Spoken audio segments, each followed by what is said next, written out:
Hi to all. Part 1లో చూసారు కదా, కారం, ఉప్పు, జీలకర్ర, ఆవాలు అండ్ మెంతి పౌడర్ మిక్స్ చేసాం కదా. దీంట్లోనే ఎల్లిగడ్డ పేస్ట్ వేయాలండి. హాఫ్ కేజీ తీసుకున్నాను ఇక్కడ నేను. దీనివల్ల ఫ్లేవర్ మంచిగా ఉంటుంది, పచ్చడి కూడా చాలా టేస్టీగా ఉంటుంది.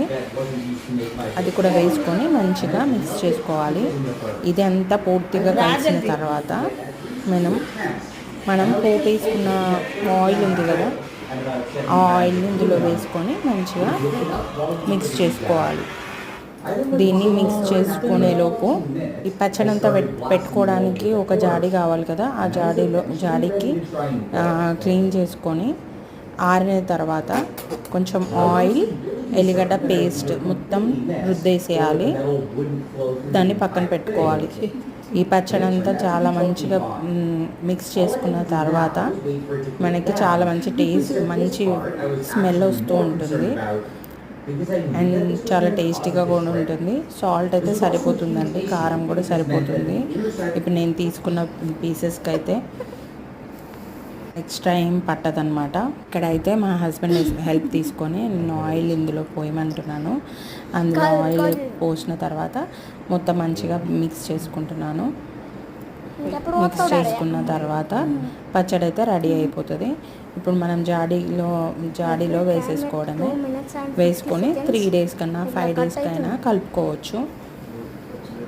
చాలా టేస్టీగా ఉంటుంది. ఇది సంవత్సరం పాటు నిలవ ఉంటుంది.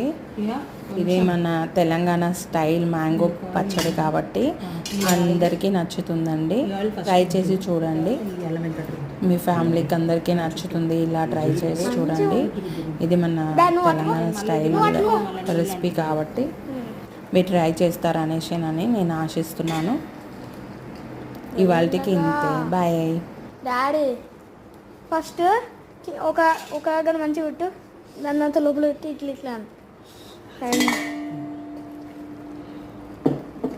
కింద తీసుకో, దాని తర్వాత పట్టుకొని నుద్ది. చెప్తాను.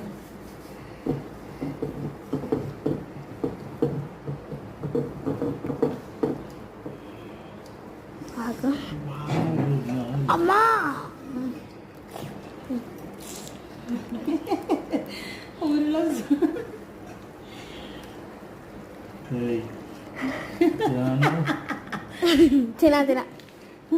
తినా అసలుకే తినా స్మెల్ అసలుకే